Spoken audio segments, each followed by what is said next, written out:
السلام عليكم ورحمة الله تعالى وبركاته. كنتمنى تكونوا في صحة جيدة وكنتمنى تكونوا على خير وبخير وانتم كتشاهدوا هذا الفيديو. اليوم جايبه لكم اقتراح جديد وفيديو جديد. يمكن راكم واقيلا عرفتوني شنو باغا ندير.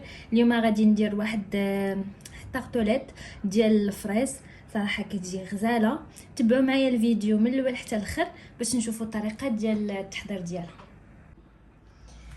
المهم البنات، انا راه الفيديو ما عرفتش واش سجلته واش تمسح، والله ما عرفت. المهم انا راه درت الزبده ودرت الدقيق ودرت السنيده والفاني، وانا المقادير كلهم نخليهم لكم مضبوطين في صندوق الوصف. المهم غادي هاد الزبده والسنيده والفاني غادي نبسبسهم بصباعي بيد ما دخلت هذيك الزبده في الدقيق. المهم تبسبسو هكا داك الدقيق تا يتلبس كامل بديك الزبده والسنيده. طبيعه الحال كل واحد والحلاوه ديالو، غير هو من الاحسن ديروا السنيده ما ديروش السكر بلاصي. صراحه راه كتجي هاد لاباط بالسنيده كتجي احسن من ديال السكر بلاصي. المهم انا غادي نلبس هاد الدقيق بالزبده ونرجع معكم. من بعد البنات ما تلبس ليا داك الدقيق بالزبده هانتوما كتشوفوا. دابا غادي نجمعها بواحد البيضه،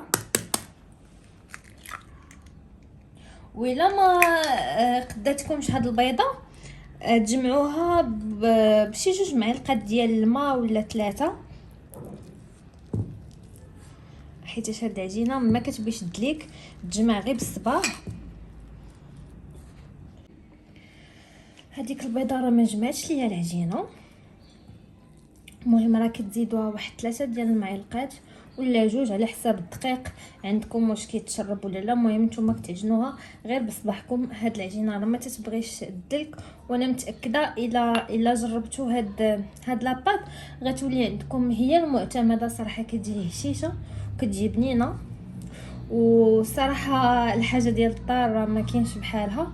انا في فتره ديال اللحم، الله يسهل عليا وعلى جميع الحوامل ديال العالم ان شاء الله. وتشهيت هاد لي طارطولات ديال الفريز، وملي دقت ديال الزنقه لا علاقه بشي حاجه ديال الدار نهائيا. ونط بلا عكز عليا، قلت علاش لا ما نوضش نصايبها. والصراحه كتجي غزاله. المهم هاد العجينه راه ما تتبغيش تدلك، تجمعوها غير بصباعكم. انا يمكن تكون هنا هزت ليا واحد 4 ديال المعالق تاع الماء. انا نحاول نجمعها ونرجع معكم. دابا البنات من بعد ما جمعت هذيك العجينه درتها في سلوفان، غنخليها في الثلاجه واحد نص ساعه ترتاح، وديك الساعه نخرجها باش نخدم بها. دابا البنات خرجت هذيك العجينه من الثلاجه. دابا غادي نحاول نسرحها. المهم غادي ندير شويه ديال الدقيق في سطح العمل، وغادي نسرح هاد العجينه ديالي. المهم ما تخافوش منها الا ولات تقطع عليكم، راه عادي، راه هذيك هي العجينه ديال لي طارط. زعما ما تخافوش منها. المهم انا ندير شويه ديال الدقيق.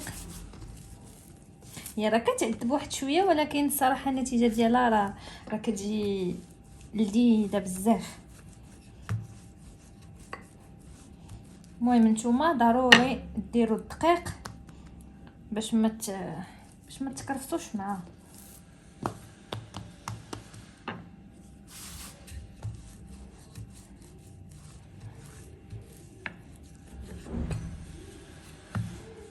المهم غادي نحاول نسرحها ونرجع معكم. غادي نحاول نهزها غير بشويه.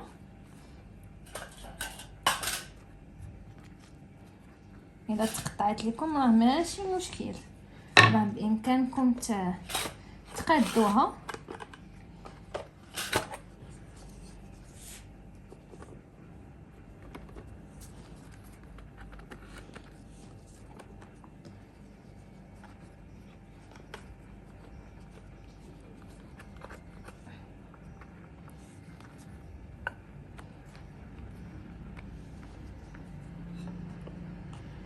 دابا غادي ندوزو عليها هكا كذاك.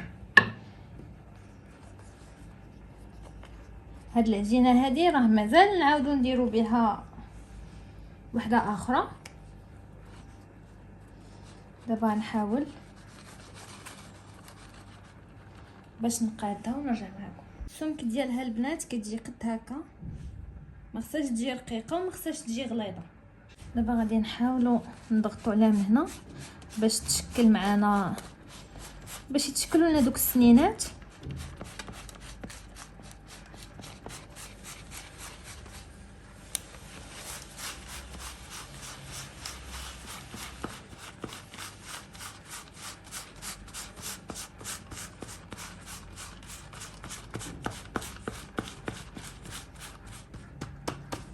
بحال هكا. دابا غادي نجيبوا واحد الفرشات باش غادي نثقبوها وغادي نحطوها في الكونجيلاتور واحد نص ساعه. عادي فاش ديك الساعه ندخلوها للفران باش طيب.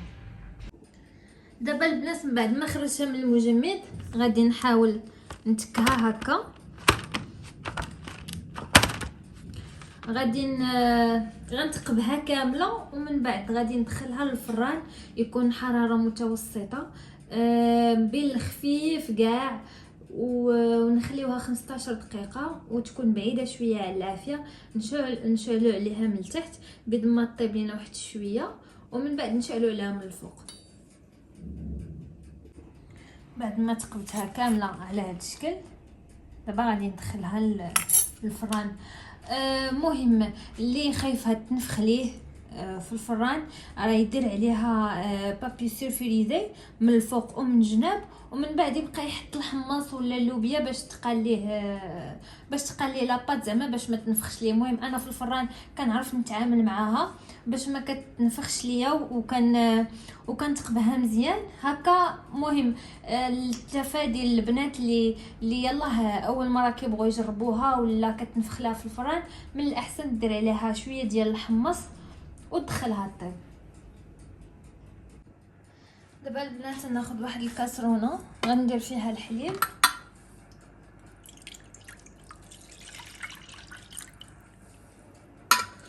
غادي نزيد عليها شويه ديال النيسلي. هاد الحشوه هادي الصراحه راه تتجي غزاله، كنتمنى تجربوها وتردوا عليا.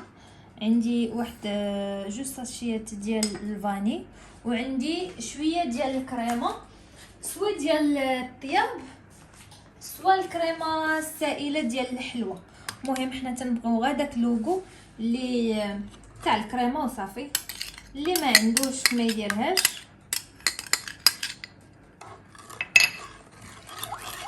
غادي نخلط كلشي. غادي ندير واحد 2 معلقات تقريبا ولا 3 معلقات ديال لا كريم باتيسير. اللي ما عندوش لا كريم باتيسير يقدر يدير غير النشا، يدير 2 معلقات ديال النشا. غادي ندير لا كريم باتيسير، ندير تقريبا شي 3 ديال المعلقات. المهم انا البنات انا راه كندير عيني ميزاني، وانتوما راه ضروري خصكم ديروا العبار. انا راه غنخلي لكم المقادير كلها في صندوق الوصف. درت تقريبا 3 ديال المعالق هكاك صافي. غادي نخلطها مزيان وغادي نزيد عليها واحد البيضه. المهم البنات من بعد ما زدت هذيك البيضه هانتوما شفتوا القوام بحال هكا. دابا راه غادي نخرجوا لا طارت، ما غاديش نخليوها طيب مزيان، المهم 50%. ومن بعد غادي نخويو عليها هاد لاباراي ونعاودو ندخلوها للفران مره اخرى. خليكم معايا. دابا البنات من بعد ما دازت 20 دقيقه باش دخلتها للفران. المهم النصيحه اللي غادي ننصحكم بالنسبه للمبتدئات ضروري ديروا ليها شي حمص ولا لوبيا ولا شي حاجه اللي تقل عليها باش ما ينزلوش لكم باش ما تنزلش لكم الحشوه كامله، حيت ملي كتدخل الفران كتولي تنزل. الا ما عرفتيش تعاملي معاها راه ضروري غادي تكرفسك وما غاديش تصدق لك. من الاحسن ديري ليها هكا الحمص على هكا تفرشي لها الحمص باش بلا ما تعذبك. المهم هذيك لاباري اللي انا وجدت هي هذه.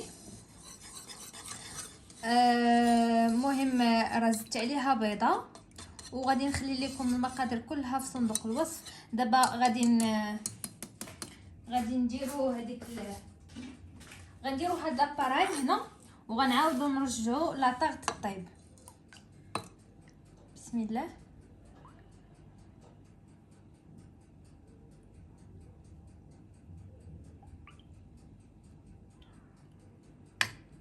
الصراحه راه الا جربتو هذه انا متاكده بان ما غتولي عندكم. هذه هي اللي صراحه هذه هي اللي غتولوا مدمنين عليها. راه كتجي احسن من ديال المحلات. صافي دابا غادي ندخلها للفران وغادي نقص عليها الفران.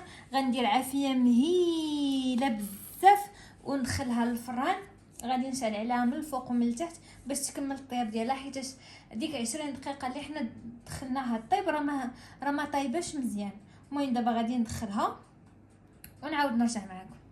المهم البنات هذه هي لا طارت ديالنا. انا راه زينتها بلا كريم شونتيي ودرت ليها هاد التزيين بحال هكا. نتوما تقدروا تزينوها باش ما بغيتو. مهم البنات بلا ما نطول عليكم الفيديو خليت لكم الراحه، واللي مشترك بارطاجي الفيديوهات ديالي مع الاحباب والاصدقاء علاش لا. مهم البنات خليت لكم الراحه، نتلاقاو في فيديو جاي ان شاء الله.